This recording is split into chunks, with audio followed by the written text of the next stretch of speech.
அன்புள்ள மக்களே வணக்கம். நான் உங்கள் பொன் சரவணன், செய்தி சேவகன். இப்போ நீங்கள் பார்த்துட்ருக்கிறது பார்த்தீங்கன்னு சொன்னால், நான் இதோட பார்த்தீங்கன்னா கிட்டத்தட்ட 20 வீடியோக்கள் நான் போட்டிருக்கேன். இப்போ திரும்ப திரும்ப சொல்கிறதுக்கு எனக்கே கஷ்டமாக இருக்குது.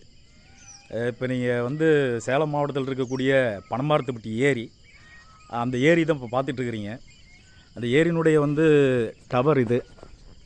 இந்த டவர்லேருந்து தான் மேல் பகுதியிலிருந்து என்னுடைய சிறு வயதில் பார்த்தீங்கன்னு சொன்னால் மேலே இருந்து கீழே இந்த ஏரியில் டைவ் அடிப்போம். தண்ணி பார்த்தீங்கன்னு சொன்னால் அப்படியே இங்கே முழுக்க முழுக்க கிடக்கும். அப்போ எங்கே பார்த்தாலும் கடல் சூழ்ந்த மாதிரி இருக்கும். கடல் மாதிரி காட்சி அளிக்கும். இந்த ஏரி முழுக்க பார்த்தீங்கன்னு சொன்னால் கடல் மாதிரி காட்சி அளிக்கும். எங்கே பார்த்தாலும் கண்ணுக்கு எட்டிய தூரம் தண்ணியாக இருக்கும். ஏன் அப்படின்னு சொன்னால் இது முழுக்க முழுக்க எல்லாம் மலை பிரதேசம். நீங்கள் பார்த்தீங்கன்னு சொன்னால் இந்த பக்கம் ஜருகமலை, முன்னாடி பார்த்திங்கன்னா அப்படியே ஜருகமலை அப்படியே பறந்து விரிந்து வாழப்பாடி வரைக்கும் போகும். அந்த பக்கம் பார்த்திங்கன்னு சொன்னால் கிடகு மலை, இந்த பக்கம் பார்த்திங்கன்னு சொன்னால் போதமலை. இப்படி மலைகளால் சூழ்ந்த பகுதி. இந்த மலையெல்லாம் பார்த்திங்கன்னு சொன்னால் கிட்டத்தட்ட மங்களபுரம் வரைக்கும் போகுது. அப்போ என்னென்னு கேட்டேன்னா 30 கிலோமீட்டருக்கு பார்த்திங்கன்னு சொன்னால் இது நீர்பிடிப்பு பகுதின்னு வச்சிங்களேன். மலைப்பிரதேச நீர்பிடிப்பு பகுதி. இந்த பகுதியில் பார்த்திங்கன்னு சொன்னால் சருகுமலையில் கிட்டத்தட்ட 20 ஓடைகள் இருக்குது. போதமலையில் பார்த்திங்கன்னா 20க்கும் மேற்பட்ட ஓடைகள் இருக்குது. கிடகமலையில் ஓடைகள் இருக்குது. இந்த ஓடையினுடைய தண்ணி பூரா பார்த்திங்கன்னு சொன்னால் நம்ம பனமரத்துப்பட்டி ஏரிக்கு இங்கே தான் வரும். அதே மாதிரி பார்த்திங்கன்னு சொன்னால் முன்னாடி கூட்டாறு, வரட்டாறு அப்படின்னு சொல்லுவாங்க. கூட்டாறு வரட்டாறு தண்ணி பூரா இங்கே தான் வரும். அப்போ வந்துச்சுன்னு சொன்னால் கிட்டத்தட்ட நல்ல மழை பெஞ்சுன்னு சொன்னால் ஒரு 2 டிஎம்சி தண்ணி வரும். இந்த பனமரத்துப்பட்டி ஏரி பார்த்திங்கன்னு சொன்னால் கிட்டத்தட்ட 2400 ஏக்கர் பரப்பளவு. அது மட்டும் இல்லாமல் அந்த ஃபாரஸ்ட் ஏரியான்னு ஒன்று இருக்குது. அங்கே பார்த்திங்கன்னு சொன்னால் கிட்டத்தட்ட ஒரு 600 ஏக்கர். கிட்டத்தட்ட பார்த்திங்கன்னு சொன்னால் ஒரு 3600 ஏக்கர் பரப்பளவு கொண்ட இந்த பனமரத்துப்பட்டி ஏரி இன்றைக்கி என்ன நிலைமையில் இருக்குது பாருங்களேன். நிச்சயமாக அது நான் யாராவது புதுசாக ஆள் வந்தாங்கன்னு சொன்னால் இது என்ன சுடுகாடா அப்படிம்பாங்க. அப்போ எல்லாருமே வராங்க. அமைச்சர் வராரு, ஏதோ இலவூட்டுக்கு வர மாதிரி தான் வராங்க. இலவூட்டுக்கு வர மாதிரி இது இலவு துக்கத்தை விசாரிக்கிற மாதிரி, இலவூட்டுக்கு துக்கத்தை விசாரிக்கிற மாதிரி அமைச்சர் துக்கத்தை விசாரிக்கிறார். இலவூட்டுக்கு வராரு, எம்பி இலவூட்டுக்கு வராரு, எம்எல்ஏ இலவூட்டுக்கு வராரு. இப்படி ஏதோ இலவு விழுந்த மாதிரியே இந்த ஏரி பார்க்குறாங்க. அவங்க வர்றாங்க, ஏதோ மாலை மரியாதை பண்ணிவிட்டு அடக்கம் பண்ணிட்டு போகிற மாதிரி தான் இருக்குது. ஆக இன்றைக்கி இந்த நம்ம பனமரத்துப்பட்டி வீரபாண்டி சட்டமன்ற தொகுதி அதனுடைய எம்எல்ஏ ராஜமுத்து, அவர் பார்த்தீங்கன்னு சொன்னால் எங்கே இருக்காருன்னு தெரில. இந்த சட்டமன்றம் 1 மாதம் நடந்துச்சு. 1 மாதமாக பார்த்தீங்கன்னு சொன்னால் அவரும் இந்த பனமரத்துப்பட்டி ஏரியை பற்றி பேசுவார்னு பார்த்தா பனமரத்துப்பட்டி ஏரியை பற்றி அந்த சட்டமன்ற உறுப்பினர் இல்லையா, அவர் பேசவே இல்லை. ஆக என்ன நடக்குதுன்னு ஒன்றும் தெரியல. அவர் ஓட்டு வாங்கிட்டு போனார். ஓட்டு வாங்குறப்ப நம்ம அவர்கிட்ட மனு கொடுத்தோம். பனமரத்துப்பட்டி ஏரி மிகப்பெரிய ஏரி, இந்த ஒரு டிஎம்சி ஏரி, இந்த தாய் ஏரி நம்பி 30க்கும் மேற்பட்ட ஏரிகள் இருக்குது. இந்த பகுதி முழுக்க பார்த்தீங்கன்னு சொன்னால் முழுக்க முழுக்க விவசாய பகுதி. இந்த நீர் இருந்தால் மட்டும்தான் விவசாயம் பண்ண முடியும். 1000 ஏக்கர் நிலம் இருந்தாலும் சரி, அல்லது 100 ஏக்கர் நிலம் இருந்தாலும் சரி, அது மண் இருந்தால் மண்ணு தான் கிடக்கும். தண்ணி இல்லைன்னு சொன்னால் அது மண்ணாக தான் கிடக்கும். எவ்வளவு விவசாயிகள் பூமி வச்சுருந்தாலும் விவசாயம் பண்ண முடியாது. ஆக நீர் வேணும். ஆக நீர் லட்சக்கணக்கான விவசாயிகளுக்கு வாழ்வாதாரமாக இருக்கக்கூடிய இந்த பனமரத்துப்பட்டி ஏரியை பாதுகாக்க வேண்டிய கடமை இந்த சட்டமன்ற உறுப்பினருக்கு இருக்குது. இந்த இவர் வந்தார் நம்ம முன்னாடி பார்த்தீங்கன்னு சொன்னால் எஸ்ஆர் பார்த்திபன். அவர் ஒரு 5 வருஷம் இருந்தார். அவர் 2019ஆம் ஆண்டு சட்டமன்ற உறுப்பினராக ஓட்டு கேட்குற வரப்போ அவர்கிட்ட ஒரு மனு கொடுத்தோம். அவர் உடனடியாக பார்த்தீங்கன்னு சொன்னால் நான் உங்களுடைய கோரிக்கையை சம்பந்தப்பட்ட நிர்வாகத்திடம் முதலமைச்சர்கிட்ட பேசி உடனடியாக நடவடிக்கை எடுப்பதாக சொன்னார். ஆனால் அவரும் என்னென்னு கேட்டிங்கன்னா 5 ஆண்டுகளில் எந்த ஒரு நடவடிக்கை எடுக்கலை. அது மட்டும் இல்லாமல் இப்போ இருக்கக்கூடிய செல்வ கணபதி, அவர் பாராளுமன்ற உறுப்பினர், அவர்கிட்டையும் மனு கொடுத்தோம். அவரும் ஒரு நடவடிக்கை எடுக்கலை. தோழர்களே, எனக்கு என்ன அப்படின்னு சொன்னால் ரொம்ப ஒரு கேவலமாக இருக்குது. ரொம்ப கேவலமாக இருக்குது. கிட்டத்தட்ட 2006ஆம் ஆண்டு சவுண்டப்பங்கிட்ட மனு கொடுத்தோம். 2006 அங்கிருந்து தொடங்குது. 2006ஆம் ஆண்டு எங்களை போன்று இடதுசாரி அமைப்புகள், இந்த பகுதியினுடைய விவசாய அமைப்புகள், விவசாயிகள் அனைவரும் சேர்ந்து சேலம் மாநகராட்சியினுடைய மேயர் சவுண்டப்பன் அவர்கிட்ட மனு கொடுத்தோம். சவுண்டுக்கு பின்பு பார்த்து சவுண்டப் எந்த ஒரு நடவடிக்கை இருக்கோ அவர் விவசாயிகளை ஏளனமாக பேசினார். அதுக்கு பின்பு பார்த்தீங்கன்னு சொன்னால் இவர் ஆணையாளர், அதுக்கு பின்பு ஆணையாளர்கிட்ட மனு கொடுக்குறோம். ஆக எல்லாத்துக்கிட்டையும் மனு கொடுத்தாச்சு. மனு கொடுத்து ஓஞ்சி போன பின்னாடி தமிழ்நாடு ஏரி இயற்கை பாதுகாப்பு இயக்கம் என்ன பண்ணுதுன்னு கேட்டிங்கன்னா, ஒரு போராட்டம் எடுக்குது. ஆக ஆர்ப்பாட்டம் வந்து பண்ணுறோம். ஆர்ப்பாட்டம் பண்ணி கலெக்டர்கிட்ட மனு கொடுக்குறோம், சம்மந்தப்பட்ட மாநகராட்சி மேயர்கிட்ட மனு கொடுக்குறோம், ஆணையாளருக்கு மனு கொடுக்குறோம். அது மட்டும் இல்லாமல் வந்து முதலமைச்சருக்கு மனு அனுப்பி வைக்கிறோம். இந்த மாதிரி பல்வேறு துறைகளுக்கு வந்து மனு அனுப்பி வைக்கிறோம். மனு அனுப்பி வச்ச பின்னாடியும் பார்த்தீங்கன்னு சொன்னால் எந்த நடவடிக்கை எடுக்கலை. மீண்டும் பார்த்தீங்கன்னு சொன்னால் தமிழ்நாடு ஏரி இயற்கை பாதுகாப்பு இயக்கம் மீண்டும் என்னென்னு கேட்டிங்கன்னா, மாவட்ட ஆட்சியர் அலுவலகம் முன்பு மீண்டும் ஆர்ப்பாட்டம் நடத்துகிறோம். இந்த கிட்டத்தட்ட ஒரு ஏரியை வந்து நம்ம பனமரத்துப்பட்டி ஏரியை வந்து புதுசாக கட்டி கொடுக்க சொல்லலை.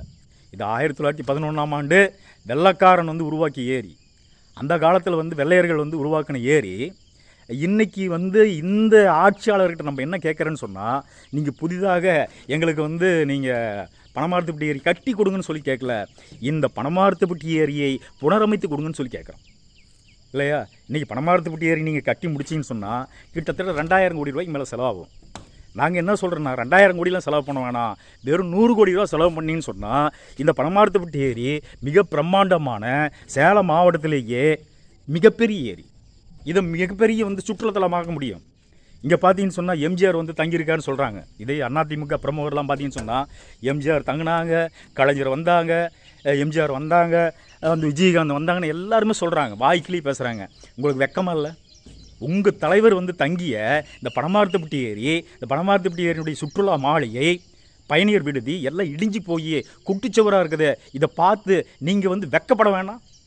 ஒரு 2 கட்சியும் அதிமுக திமுக அங்கே ஒரு ஏரிக்காகங்க, ஒரு ஏரி புனரமைப்பதற்காக இந்த நாங்கள் என்ன சொல்கிறோம், தமிழ்நாடு ஏரிக்கு பாதுகாப்பு இயக்கம் இந்த பனமரத்துப்பட்டி ஏரி முன்ன எப்படி இருந்துச்சோ அதே மாதிரி புனரமைச்சு கொடுங்க கேட்குறோம். நாங்கள் வேறு என்ன கேட்குறோம் உங்ககிட்ட?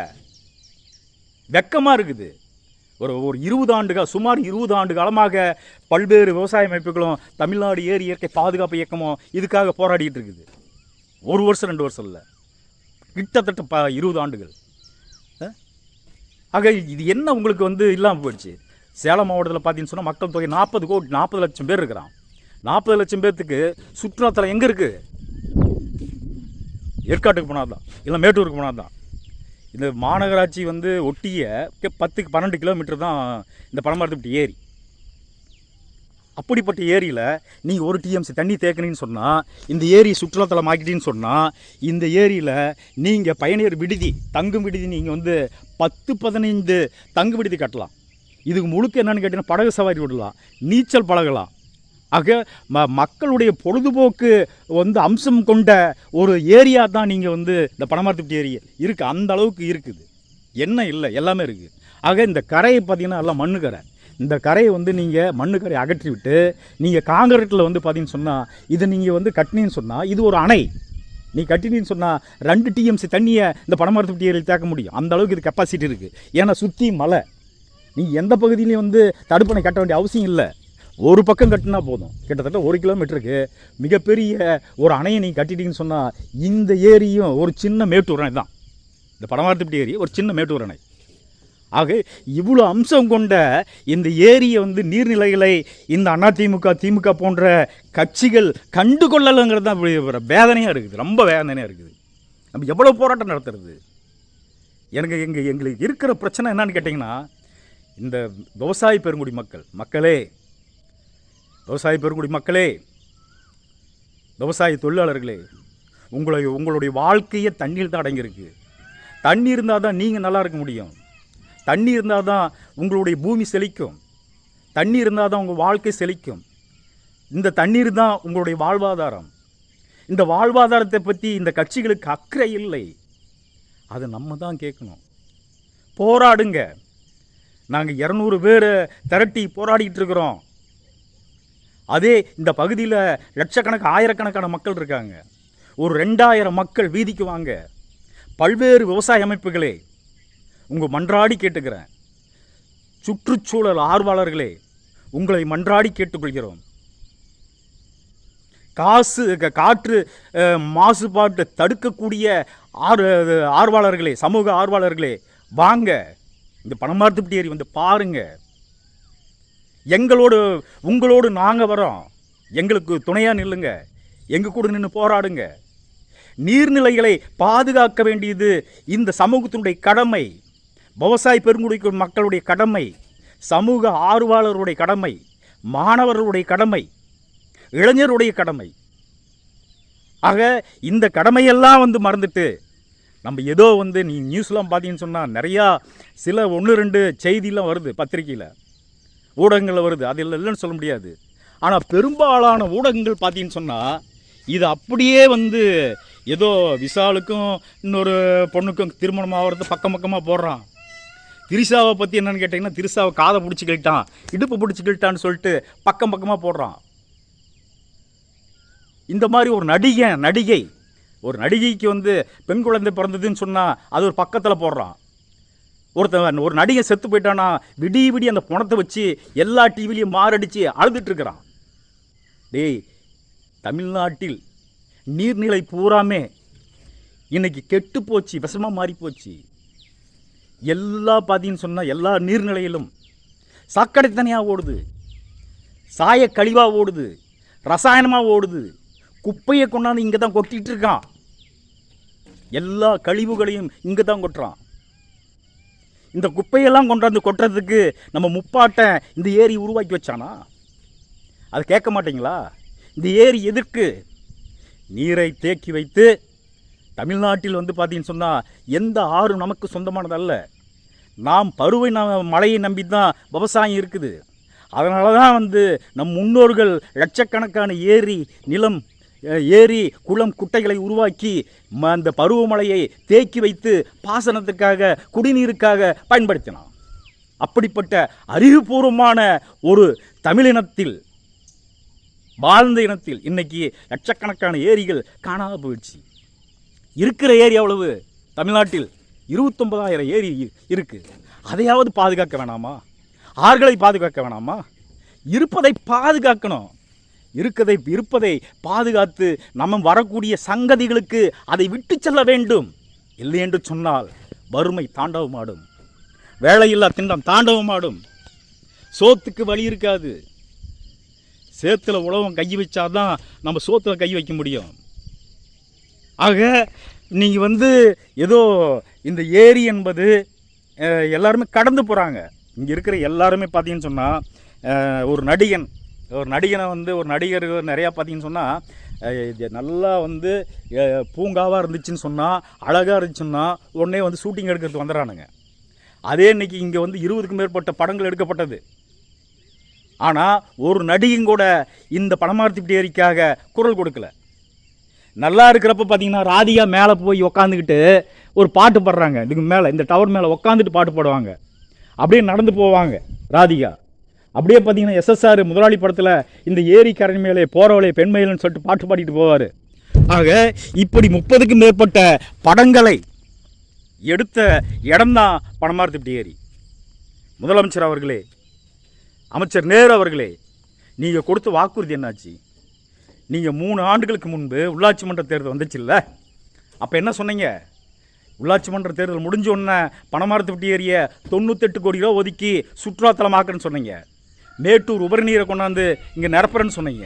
இந்த கரையை பலப்படுத்துறேன்னு சொன்னீங்க. இவ்வளோ வாக்குறுதி கொடுத்தீங்களே, ஒரு வாக்குறுதியாவது நிறைவேற்றினீங்களா? இந்த மாநகராட்சி, துப்புக்கட்ட மாநகராட்சி, இதை டெண்டர் கூட்டான். இங்கே இருக்கிற சீமை கருவேல முள் அகற்றுவதற்காக டெண்டர் கூட்டாங்க. டெண்டர் கூட்டோன்னே டெண்டர் எடுத்தவங்க பூராமே பார்த்தீங்கன்னு சொன்னால் பெரிய பெரிய மரத்தை பூராத்தையும், அரிவகை மரம், இந்த சீமை கருவேல மரம் எல்லாத்தையும் வெட்டி எடுத்துகிட்டு போய் அவங்க பணம் பார்த்துட்டாங்க. ஆனால் முழுசாக இந்த சீமை கருவேல முள்ள அகற்றலை. ஆக உங்களால் மாநகராட்சி நிர்வாகத்தால் முடியலன்னு சொன்னால் நீங்கள் பொதுப்பணித்துறைக்கு இந்த ஏரியை கொடுத்துட்டு போங்கன்னு சொல்கிறேன். அப்படி இல்லையா பணமார்த்திப்பட்டி பேரூராட்சி கொடுங்க, நாங்கள் பண்ணுறோம். இல்லைன்னா உங்களால் முடியலன்னு சொன்னால் எங்கள் விவசாயிகிட்ட இந்த ஏரி ஒப்படைங்க, நாங்கள் இதை தூர்வாடுறோம். நாங்கள் இந்த சீமை கருவேல முள்ள பூராத்தையும் அகற்றுறோம். இங்கே இருக்கக்கூடிய தடுப்பணையை பூரா நாங்கள் எடுக்கிறோம். தண்ணி கொண்டு நாங்கள் நிரப்புகிறோம். இந்த ஏரி நாங்கள் சுற்றுலாத்தலமாக்குறோம். அதையும் நீயும் படுக்க மாட்ட, தள்ளியும் படுக்க மாட்ட. அதாவது இது கொச்சையாக தான் பேச வேண்டியதாக இருக்குது. ஆக என்னன்னு கேட்டிங்கன்னா, நீயும் செய்ய மாட்ட, செய்யறவனையும் விட மாட்ட. ஆக அதான் சொல்கிறேன், விவசாய பெருங்குடி மக்களே, நமக்கான போராட்டத்தை நாம் தான் முன்னெடுக்க வேண்டும். நான் பாருங்கள் ஒரு துண்டறிக்கை போட்டிருக்கேன். 20 ஆண்டு காலமாக இந்த ஏரிக்காக எவ்வளவு போராட்டங்கள் நடத்தப்பட்டது என்று உங்களுக்கு நான் ஒரு துண்டறிக்கை போட்டிருக்கேன். இந்த காணொளியை பார்த்துட்டு இந்த வேதனையோடு இந்த காணொளி போடுறேன். ஏன்னா இது 30க்கும் மேற்பட்ட காணொளி நான் போட்டிருக்கேன். இந்த படமரத்துப்படி ஏரி சம்மந்தமாக 30க்கும் மேற்பட்ட காணொளி போட்டிருக்கேன். அதுவும் இல்லாமல் நிறைய துண்டறிக்கை போட்டிருக்கோம். அதெல்லாம் நீங்கள் தயவுசெய்து பார்க்கணும். இதை பார்க்கக்கூடிய சமூக ஆர்வலர்கள் பனமரத்துப்பட்டி ஏரியை தயவுசெய்து பார்த்துட்டு இதற்காக குரல் கொடுக்குமாறு நான் தாழ்மையோடு தமிழ்நாடு ஏரி இயற்கை பாதுகாப்பு இயக்கத்தின் சார்பாக கேட்டுக்கொள்கிறேன்.